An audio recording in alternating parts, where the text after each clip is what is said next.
La MONUSCO, la mission de maintien de la paix des Nations Unies, poursuit son retrait de la République démocratique du Congo. Après le départ des contingents pakistanais fin février 2024, au total 220 casques bleus du contingent chinois vont également quitter le Sud Kivu après avoir passé 21 ans en République démocratique du Congo. La cérémonie d'adieu s'est déroulée le mardi 9 avril 2024 dans la base d'Amsar à environ 15 km du nord de Bukavu dans le territoire de Kabare. La chef de la MONUSCO, Bintou Keïta, a fait le déplacement pour féliciter ses contingents constitués d'ingénieurs de génie civil et de personnel médical. Je saisis cette occasion pour exprimer ma profonde gratitude à la République populaire de Chine pour ces casques bleus déployés au Sud Kivu qui sont véritablement démarqués par leur savoir-faire, leur professionnalisme et leur discipline qui leur a permis de relever un bon nombre de défis dans des conditions parfois très difficiles. Comme vous le savez, la République populaire de Chine s'est engagée à soutenir les efforts de maintien de la paix à l'est de la République démocratique du Congo par l'envoi de contingents d'ingénieurs et de personnel médical depuis 2003, en établissant ici, où nous nous trouvons aujourd'hui, une compagnie de génie civil et un hôpital de niveau 2 à Bukavu.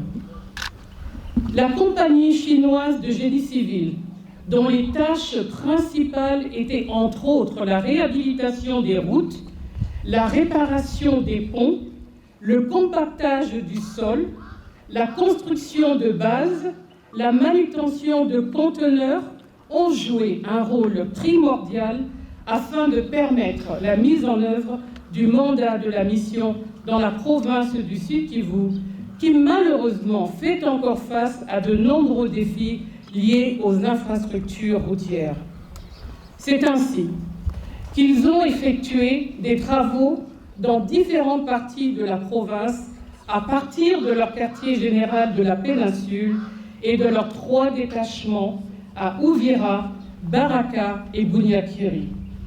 Ces travaux ont permis à la mission d'exécuter son mandat dans un environnement plus favorable et d'autre part, ils permettront à la MONUSCO de transférer aux autorités des installations fonctionnelles qui amélioreront leurs conditions de travail.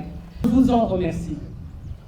Je voudrais aussi saluer l'équipe médicale pour la qualité des services et soins de santé prodigués au personnel civil et en uniforme dans un hôpital de niveau 2 doté d'un équipement de pointe. Vous avez démontré vos capacités professionnelles et gagné la confiance des patients.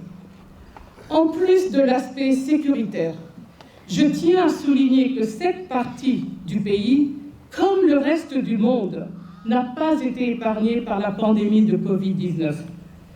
Vous avez su relever ce défi en dépit de toutes les inconnues et les incertitudes qui s'y rattachaient, et je vous en suis profondément reconnaissante.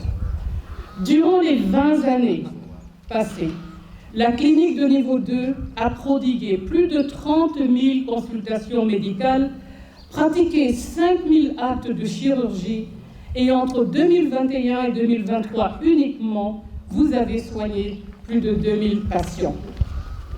Permettez-moi encore une fois de réitérer mon appréciation à tout le personnel médical et de génie civil pour tous les services rendus, non seulement au personnel en uniforme et au personnel civil national et international, mais aussi à la République démocratique du Congo.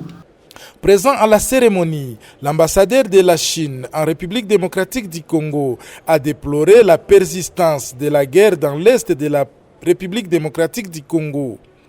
Il a lancé directement un message aux groupes armés. L'armée illégaux sévissent toujours dans l'est du Congo et la situation humanitaire y demeure fort inquiétante.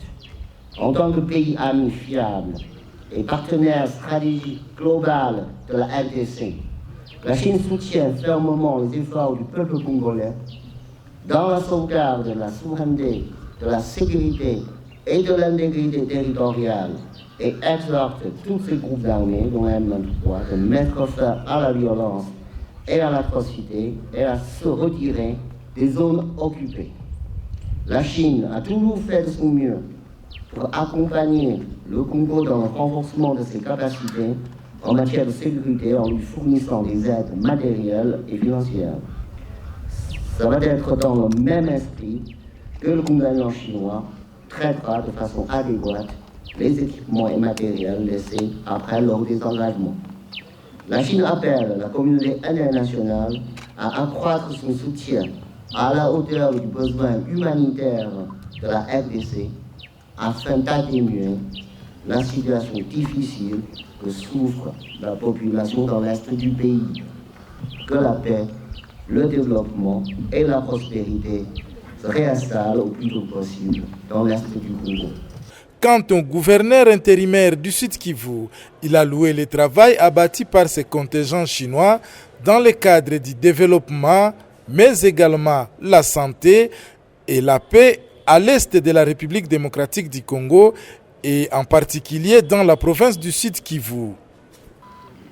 Les relations bilatérales entre la République démocratique du Congo et la République populaire de Chine datent de très longtemps et ont toujours été cordiales.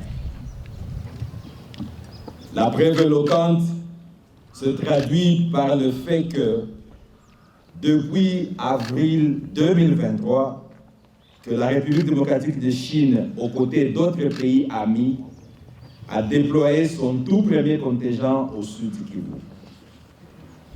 Pendant plus de 2 décennies, les différents contingents chinois qui se sont succédés ont contribué considérablement et sans relâche non seulement à la restauration de la paix, mais aussi au développement local par la construction et la réhabilitation de plusieurs infrastructures routières et d'intérêt communautaire, ainsi que dans le secteur médical.